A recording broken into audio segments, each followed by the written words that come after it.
Hello students, I'm Rajni Gehlot, PGT English from Bhavrav Devras Saraswati Vidya Mandir.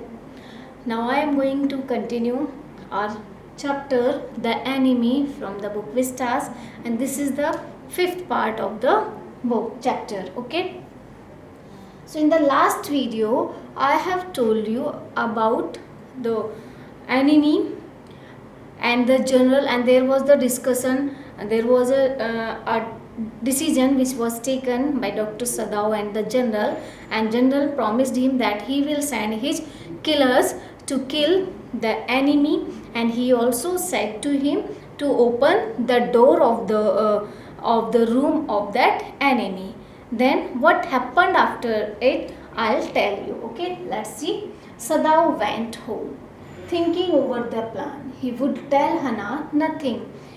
And Sadao went to his home and he did not tell about this to Hana.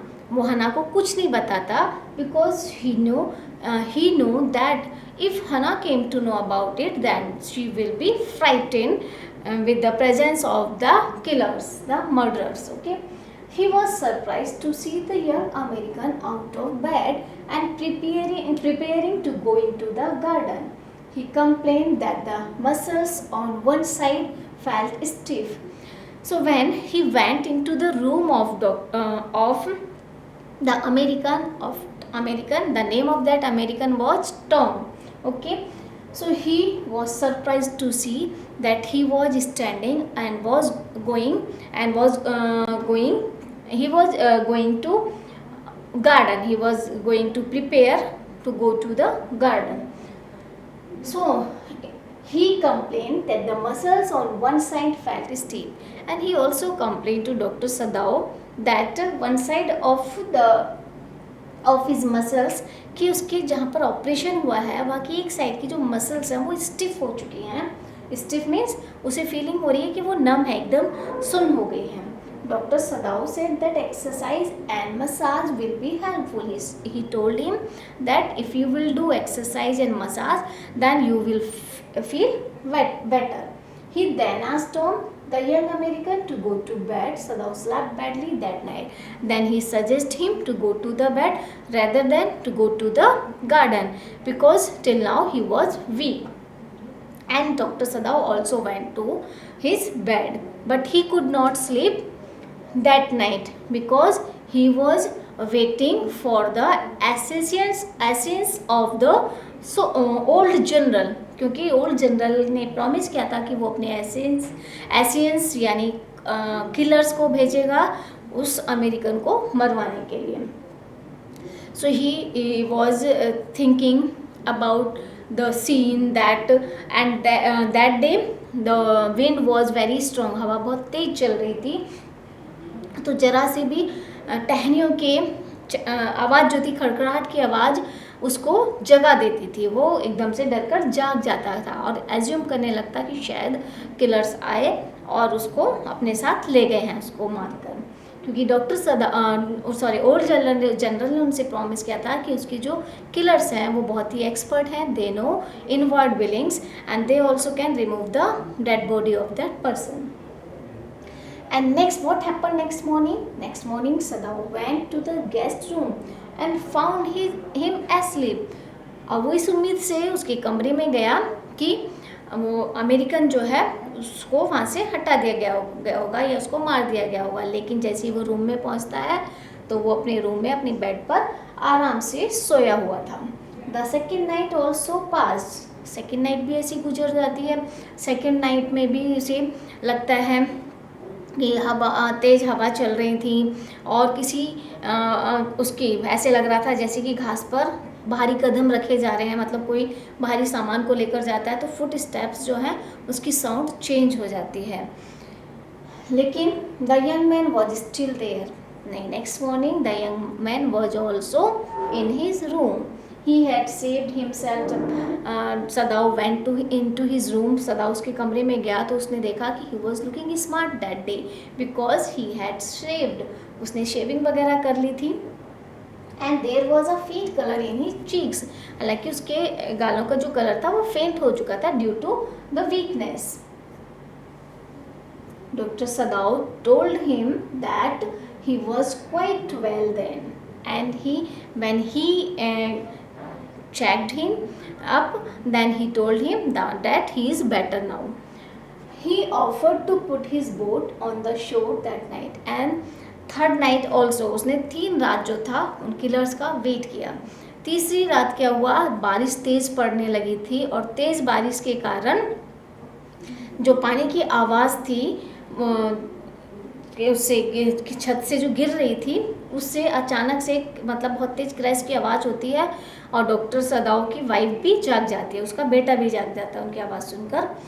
और finally मतलब वो killers नहीं आते, और जब next morning उसके कमरे में डॉक्टर सदाओ जाता है तो उसका जो माइंड था एकदम चेंज हो चुका था, और उसने डिसाइड किया कि अब वो इस व्यक्ति को बचाने की कोशिश करेगा, क्योंकि ओल्ड जनरल जो था शायद वो भूल चुका था अपना प्रॉमिस जो उसने डॉक्टर सदाओ से किया था, और इसी वजह से उसने अपना माइंड सेट किया कि अब इस व्यक्ति को बचाना चाहिए। अगर उसने उसका जीवन बचाया है तो उसने सोचा कि क्यों नहीं अब इस अमेरिकन को, अगर वो पहले उसने उसका चेकअप किया, बॉडी चेकअप किया कि he was well or not, he is feeling better or not, he is able to go from this house or not. So that night he was quite well, then he offered to put his boat on the shore that night. और उसने उसका checkup करने के बाद कहा क्या आप तुम इस योग्य हो और कि तुम बोट को लेकर इस कोस्ट से, इस किनारे से आइलैंड तक पहुंच सकते हो। उसने एक बोट उसको ऑफर की, अपनी ही बोट थी उसकी। It would have food and extra clothing in it, और उसमें उसने उसके लिए एक्स्ट्रा भोजन और एक्स्ट्रा क्लॉथ्स उसने जो कि दिन में लाकर पहले से ही अरेंज करके उसने रख लिए थे, वो उसको ऑफर किए। Tom might be able to row to that little island not far from the coast, और उसने कहा कि तुम इतने कैपेबल हो कि इस नाव को खेकर उसको रो करके तुम इसे आइलैंड तक ले जा सकते हो, समुद्र के इस किनारे से वो जो छोटा सा आइलैंड है वहाँ तक तुम जा सकते हो। It had not been fortified, बहुत ज़्यादा दूर नहीं है। Nobody lived there as it was submerged in storm, और ये जो आइलैंड है यहाँ पर कोई नहीं रहता, एकदम आइसोलेटेड है, क्योंकि स्टॉर्म के सीज़न में जब तूफान आते हैं, बारिश आती है, तो उस समय ये उसमें डूब जाता है, पानी में डूब जाता है, इसलिए वहाँ पर कोई नहीं रहता। Since it was not the season of storm, क्योंकि ये स्टॉर्म का सीजन नहीं है, so he could live there till he saw Korean fishing boat pass by. तो तब तक ये उस आइलैंड पर रुक सकता है जब तक कि इसको कोई कोरियन फिशिंग बोट नहीं दिखाई देती। अगर वहाँ से कोई कोरियन फिशिंग बोट उस आइलैंड के नियर बाय होकर गुजरे तो वो उसकी हेल्प से जापान से बाहर निकल सकता था। और इसके अलावा डॉक्टर सदाओ ने टॉम को कुछ इंस्ट्रक्शंस भी दी। क्या इंस्ट्रक्शन थी? As soon as it was dark, Sadao made preparations to help the young man escape। अब ये कहते हैं कि जैसे ही अंधेरा होता है, सदाओ ने उसके सारे अरेंजमेंट किए उसे वहाँ से बचाकर भगाने के लिए। He gave him his flashlight, उसने अपनी फ्लैश लाइट भी दे दी जो कि उसके पास सिंगल थी और जिसे वो रात में पेशेंट को देखने जब जाता था यूज किया करता था, लेकिन इस समय उसने उसको उस अमेरिकन को दे दी। He asked him to give him 2 flashes, और उसको क्या इंस्ट्रक्शन दी कि he asked him to give him 2 flashes as the sunset in case, कि अगर in case his food ran out, जब उसका भोजन अगर खाना ख़त्म हो जाता है तो उस समय वो सनसेट के समय जब सूर्य छिप रहा हो उस समय उसे 2 फ्लैश लाइट जलाए, मतलब 2 बार लाइट को फ्लैश करे ताकि सदाओ को पता चल जाए कि उसके खाने का सामान ख़त्म हो चुका है। In case he was still there and all right he was to signal him only 1, अगर वो मतलब वहाँ पर अपनी प्रेजेंस होने का, उस आइलैंड पर सेफ है, मतलब प्रेजेंस है, अपनी प्रेजेंस की कब तक वहाँ है तो अपनी प्रेजेंस को वो सिंगल फ्लैश से उसको सिग्नल देगा, उसको एक फ्लैश लाइट फ्लैश करेगा और उसको इस बात का अनुभव कराएगा कि हाँ अभी वो उस आइलैंड पर ही ठहरा हुआ है और सेफ है, यानी अपनी सेफ्टी की जानकारी सिंगल फ्लैश लाइट से देगा वो। He was warned not to signal in darkness, और साथ में उसको वार्निंग भी दी अंधेरे में वो सिग्नल नहीं देगा. Why? If he will give signal in night then he will be caught, उसको पकड़ लिया जाएगा. Okay. And for it would be seen the prisoner was now dressed in Japanese clothes. और उसने क्या किया, उस प्रिजनर को, अमेरिकन प्रिजनर को सदाओ ने, देखो कितनी समझदारी से उसने उसको वहाँ से बचाया, क्योंकि वो अमेरिकन था तो उसको जापानीज क्लॉथ्स दिए, जापानीज कपड़े, ड्रेसअप दी, और उसके जो हेयर्स थे वो गोल्डन कलर के. आपने देखा होगा कि अमेरिकन जो होते हैं उनके बाल जो हैं तो वो गोल्डन कलर के होते हैं, तो उनसे उनकी पहचान हो जाती है. तो उसने उसके सर पर ब्लैक कलर का कपड़ा बांध दिया है. Black cloth was wrapped around his blond head. ठीक है, ब्लॉन्ड हेड को उसको रैप कर दिया कपड़े से. He found the way to the boat. Sadao waited till he saw one flash from the shore. और उसके बाद उसने उसको समुद्र के किनारे भेज दिया, उसको रास्ता बता दिया बोट तक का कि वहाँ तक जाए. और फिर देखिए डॉक्टर सदाओ तब तक वो डेली उसका वेट करता था अपनी रैली पर, जब तक कि उसको मतलब फ्लैश लाइट आनी बंद नहीं होगी. यानी जब उसके पास कोई भी सिंगल फ्लैश नहीं आई, उसको ये श्योर हो गया कि अब वो वहाँ से सेफ निकल गया है, तब तक वो उसका डेली वेट करता था. और इस तरीके से डॉक्टर सदाओ ने एंड अमेरिकन की न केवल उसकी जान बचाई उसका ऑपरेशन करके, बल्कि उसको वहाँ से जीवित बचाकर एस्केप करने में भी उसकी मदद की. तो this shows the humanity of a person during the time of the world war. Thank you students. I think this chapter has been clear to you. If you have any doubts, then you can watch again and again this video. I'm going to continue this chapter. There is the end of this story also. Dr. Sadao had been called in the night to perform an emergency operation on the general. ठीक तभी क्या हुआ, doctor सदाओ को बुलाया गया general की surgery करने के लिए, एकदम इमरजेंसी में उसको बुलाया गया. It involve his gall bladder, और उसे प्रॉब्लम क्या थी, गॉल ब्लैडर की प्रॉब्लम थी. For 12 hours Sadao had not been sure that general would live. और उस सर्जरी में 12 घंटे तक डॉक्टर सदाओ भी कंफर्म नहीं था कि वो बच पाएगा या नहीं बच पाएगा, means he was not out of danger. Then he began to breathe deeply again and to demand for food. उसके बाद उसने गहरी गहरी सांसें लेना शुरू किया, यानी अब वो सांस ले पा रहा था प्रॉपरली, अच्छे से सांस ले पा रहा था. और जब थोड़ा सा रिकवर होने लगा जनरल, तो उसने फूड की डिमांड किया. फूड की डिमांड कोई कब करता है, जब वो बेटर फील करता है, जब उसको सही लगता है, तभी व्यक्ति को भूख लगती है. So Sadao had not been able to ask about the assassins. अभी तक सदाओ जो था वो ये नहीं पूछ पा रहा था जनरल से कि उन्होंने वो किलर क्यों नहीं भेजे. ठीक है.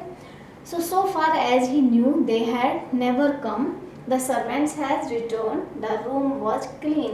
और उसने जैसे ही मौका देखा, जब लगा कि डॉक्टर वो ओल्ड जनरल जो वो बेटर फील कर रहे हैं, बोल सकते हैं, तब उन्होंने उस क्वेश्चन को पूछा. तो जनरल ने कहा कि सॉरी, मैं अपने दर्द की वजह से मैं अपना प्रॉमिस भूल गया, लेकिन ये बात आप किसी को नहीं बताओगे. उसने उससे प्रॉमिस किया डॉक्टर सदाओ से कि ये बात तुम किसी को नहीं बताओगे कि मैं अपना प्रॉमिस भूल गया था, या मैंने तुम्हें मतलब उस व्यक्ति को मरवाने के लिए प्रॉमिस किया था, या उसे भेजने के लिए, उसे मारने के लिए तुम्हारे पास मैं किलर्स भेजता. क्योंकि इससे क्या था, लोगों का विश्वास उस पर से उठ जाता कि कितना स्वार्थी है जनरल जो है. और डॉक्टर सदाओ ने उसे कहा कि वो तो वहाँ से भाग गया. मतलब उसने ये नहीं बताया कि मैंने उसको बचाया, बल्कि उसने कहा वो वहाँ से भाग गया. जनरल उसे मतलब ज़्यादा रिस्पेक्ट करने लगा डॉक्टर सदाओ की, इसलिए क्योंकि उसने एक शत्रु की भी उसने जान बचाई एक डॉक्टर होने के नाते. और जब सर्वेंट्स को ये पता चल गया कि जो एनिमी है वो वहाँ से जा चुका है, तो सारे सर्वेंट्स भी डॉक्टर सदाओ के यहाँ वापस आ गए. The room was clean. और फिर जिस रूम में वो ठहरा था उसको साफ़ किया गया. ओल्ड गार्डनर और कुक जो थे उन्होंने उसको साफ़ किया, और उसने सल्फ़र वगैरह जला के उसका शुद्धिकरण किया, क्योंकि उसमें एक एनिमी रुका था, एक जापानीज़ रुका था. 1 week after the operation, Sadao felt that the general was well enough to be spoken to about the prisoner. एक हफ्ते बाद, ऑपरेशन के एक हफ्ते बाद, जब डॉक्टर सदाव को ये लगा कि जनरल जो अब ठीक है, अब वो बोल सकता है, तो उन्होंने उस प्रिजनर के बारे में उसे बताया। सदाव inform him that the prisoner had escaped, और ये भी बताया कि वो वहाँ से जा चुका है।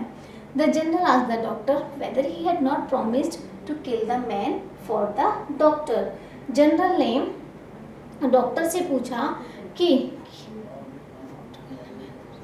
ही had not promise to kill the man, मतलब जनरल ने कहा कि हाँ मैंने तुमसे प्रॉमिस किया था उस व्यक्ति को मरवाने के लिए, लेकिन मैं भूल गया। ही देन कन्फेस्ड द ट्रूथ, और उसके बाद उसने सच्चाई को भी स्वीकार किया कि he had been suffering a great deal, क्योंकि वो बहुत ज़्यादा पेन से सफ़र कर रहा था, इसलिए वो अपने प्रॉमिस को भूल गया था। So he thought of nothing but himself, और इसने ये भी, जनरल ने ये भी एक्सेप्ट किया कि मैं सिर्फ अपने ही बारे में सोच रहा था, मैंने किसी के बारे में नहीं सोचा। It means he has become totally selfish. He had forgotten his promise. That night Sadav waited at dusk for the light from the island. उस रात डॉक्टर सदाव ने मतलब आकर एक हफ्ते बाद जब उसको वहाँ पर भेज दिया था, और फिर जब जनरल को उसने सारी बातें बता दी, तो आने के बाद उसने वेट किया कि उस व्यक्ति की फ्लैश लाइट का, सिंगल फ्लैश लाइट का सिग्नल का, means he was doing waiting, but there was no one, means there was no signal, and it has been confirmed that the man has been escaped from that island. His prisoner had gone away and was safe. Sadav wondered why he could not kill the young man, though white people were repulsive. Until now Sadav was very wondered, he was surprised why he was not able to kill that enemy who was an American.